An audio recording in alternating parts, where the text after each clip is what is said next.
Italy के फसानो में आज G7 देशों का समिट शुरू हुआ है। G7 यानी ग्रुप ऑफ 7 दुनिया के 7 लोकतांत्रिक विकसित देशों का समूह है। प्रधानमंत्री नरेंद्र मोदी लगातार 5वीं बार G7 में आउटरीच कंट्री के तौर पर भारत का प्रतिनिधित्व करेंगे। G7 के सदस्य देशों में Canada, France, Germany, Italy, Japan, UK और अमेरिका है। इटली में हो रहे इस समिट में भारत समेत करीब 10 देश मेहमान के तौर पर हिस्सा बन रहे हैं, जिसमें सऊदी अरब, टर्की, ब्राजील, यूएई और अर्जेंटीना जैसे देश भी शामिल हैं। भारत 11वीं बार G7 समिट का हिस्सा बनने जा रहा है। भारत G7 का सदस्य तो नहीं है, लेकिन भारत की अर्थव्यवस्था G7 में शामिल 4 विकसित देशों कनाडा, फ्रांस, यूके और इटली से बड़ी है। शायद इसीलिए दुनिया के इन विकसित देशों के लिए भारत बहुत महत्वपूर्ण है। यही वजह है कि अमेरिका को भी G7 समिट के दौरान गैर सदस्यीय देश भारत के प्रधानमंत्री नरेंद्र मोदी से मुलाकात की उम्मीद है।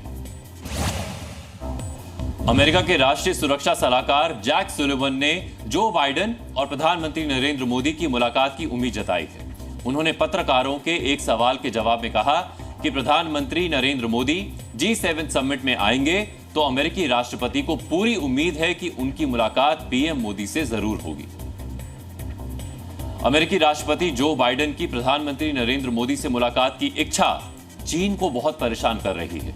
अगर G7 समिट में बाइडेन और पीएम मोदी की मुलाकात होती है तो इससे चीन को कड़ा संदेश जा सकता है। वजह यह है कि अभी हाल ही में अमेरिकी संसद ने राष्ट्रपति बाइडेन को तिब्बत से जुड़ा एक विधेयक मंजूरी के लिए भेजा है।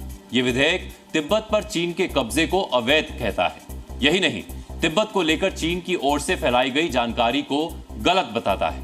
एक तरह से अमेरिका इस विधेयक के जरिए तिब्बत को चीन का हिस्सा मानने से इनकार कर रहा है। यह तय है कि तिब्बत पर आए इस अमेरिकी विधेयक का चीन विरोध करेगा। बहुत हद तक मुमकिन है कि बाइडेन प्रधानमंत्री नरेंद्र मोदी से होने वाली संभावित मुलाकात में तिब्बत के मसले पर बात करेंगे।